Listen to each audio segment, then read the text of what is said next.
Hello সবাইকে, সবাই কেমন আছেন? তো welcome to another new video. সেদিন আমরা গিয়েছিলাম ড্যান্ডিনং রেঞ্জে। ড্যান্ডিনং রেঞ্জটা হচ্ছে মেলবোর্নের সাইডে ইস্টার্ন সাবার্বে একটা জায়গা। তো ওখানে মেইনলি সবাই পাহাড় দেখতে যায়, আর পাহাড় থেকে খুব সুন্দর একটা ভিউ দেখা যায়। ওখানে একটা ভিউ পয়েন্ট রয়েছে, তো আমরা ওইটা দেখেই আমরা ওখানে যাচ্ছি যে দেখি আজকে ওখানে কি দেখা যায়। তো যাওয়ার পথে রাস্তাটা ছিল খুবই সুন্দর। আমরা ওখানে আসলে উবার বুক করেছিলাম, কারণ পাহাড়ি রাস্তা দিয়ে আসলে গাড়ি ড্রাইভ করাটা একটু ডিফিকাল্ট।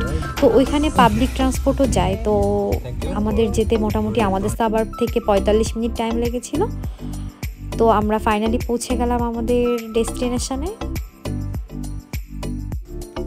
এইখান থেকে আসলে ট্রেকিং করে একদম পাহাড়ের উপরে ওঠা যায়, কিন্তু যেটা কিনা মোটামুটি 1 ঘন্টা থেকে 1.5 ঘন্টা টাইম লাগে। তো আমাদের হাতে এত টাইমও ছিল না, কারণ তখন সানসেটের টাইম হয়ে গিয়েছিল। তো এখানে অনেকেই আসে যারা কিনা ট্রেকিং করে।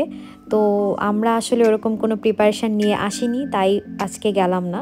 কিন্তু এখানে ট্রেকিং করা ছাড়াও এই আশেপাশের জায়গাগুলোও খুব সুন্দর। আর আপনি যদি দেখেন, এখানে এত পুরাতন গাছ রয়েছে, জানি না এগুলা কত বছর আগের, কিন্তু বিশাল বড় বড় গাছ।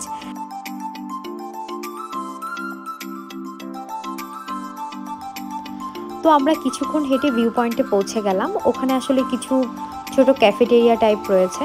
তো আমরা ওখানে গিয়ে যেটা করলাম যে ওখানে স্ন্যাক্স টাইপের কিছু খাবার খেলাম, কফি খেলাম আর কাপ আইসক্রিম খেলাম। মেলবোর্নে এসে ওইবার আমি প্রথম কাপ আইসক্রিম খেয়েছিলাম। আসলে এইখান থেকে বসে ভিউ দেখতে দেখতে 1 কাপ কফি খেতে আসলে দারুণ একটা ফিল হয়। আমাদের কাছে তো দারুণ লেগেছিল, কিন্তু একটা জিনিসই বাদ ছিল, সেটা হচ্ছে ট্রেকিং করা। মেবি নেক্সট টাইম আমরা যখন যাব তখন যদি আমাদের ইচ্ছা হয় তাহলে আমরা ট্রেকিং করব। এছাড়া এখান থেকে সানসেটের ভিউটা আসলে অসাধারণ ছিল, এবং এখান থেকে সিটির একটা ভিউ দেখা যাচ্ছিল, যেটা কিনা আসলে এত ক্লাউডি ছিল যে খুব ভালো করে বোঝা যাচ্ছিল না, কিন্তু সিটির ভিউটাও এখান থেকে খুব সুন্দর দেখা যাচ্ছিল। তো সব কিছু মিলিয়ে স্কাই হাই পয়েন্টটা মেলবোর্নের ইস্টার্ন সাবার্বে খুব সুন্দর একটা দেখার জায়গা। যারা আসলে ইস্টার্ন সাবার্বে থাকেন তারা এই জায়গাটা অবশ্যই দেখে আসতে পারেন।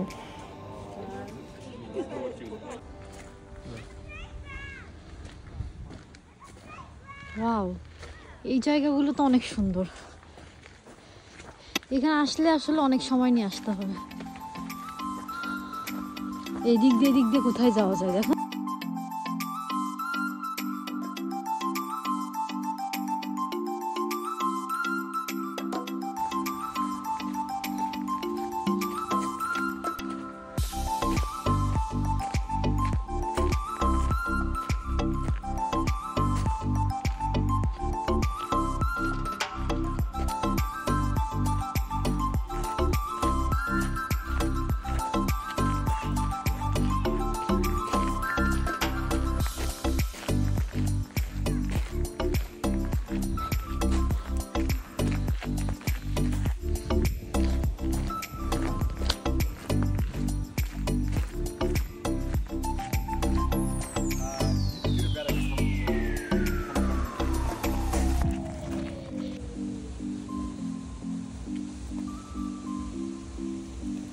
Thank you for watching my video.